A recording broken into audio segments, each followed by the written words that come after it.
পৰম্পৰাৰ বৰ্ণাঢ্য ছবি জোনবিলৰ পাৰত উজলি উঠিল হাতাম পুৰুষীয়া ৰীতি নীতি ঐতিহাসিক জোনবিল মেলাৰ এয়া তৃতীয়টো অৰ্থাৎ অন্তিম দিন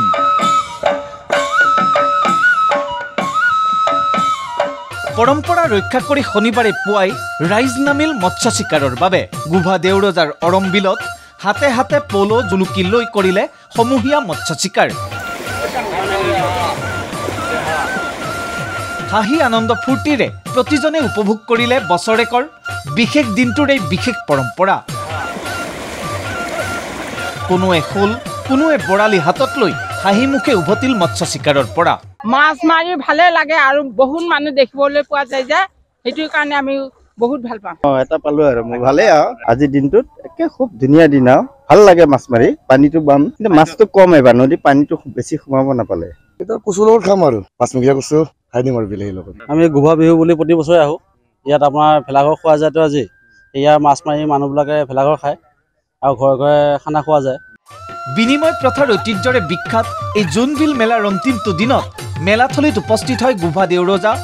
দীপ সিং দেউৰজা আৰু পৰিষদ বৰ্গ পৰম্পৰা অনুসৰি দেউৰজাৰ নিৰ্দেশ মৰ্মে বিষয়ববীয়াই মেলাথলীত প্ৰতীকী ৰূপত কৰ সংগ্ৰহ কৰাৰ পাছতে সামৰণি পৰে জোনবিল মেলাৰ ভিন্ন প্ৰান্তৰ অগণন লোকৰ সমাগমেৰে মুখৰ হৈ উঠা মেলাথলীত পৰম্পৰাগত মৎস্য চিকাৰৰ উপৰিও পৰিৱেশিত হয় বিভিন্ন জনগোষ্ঠীয় সাংস্কৃতিক অনুষ্ঠানো ভালেমান কবি সাহিত্যিকৰ উপস্থিতিত অনুষ্ঠিত হয় কবিতা পাঠৰ এক অনুষ্ঠানো বছৰজোৰা অপেক্ষা আগ্ৰহৰ অন্তত ৰাইজৰ উষা উদ্দীপনাৰে উজ্জীৱিত হৈ উঠা জোনবিল মেলা এইদৰে উৎসৱমুখৰ হৈ উঠিল অন্তিম দিনটোতো জাগিৰোডৰ পৰা বিজয় পালৰ ৰিপৰ্ট ND24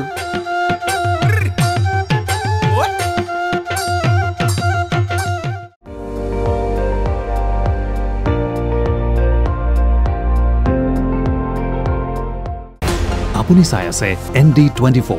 সৰ্বশ্ৰেষ্ঠ নহয় সৰ্বোত্তমৰ দৌৰ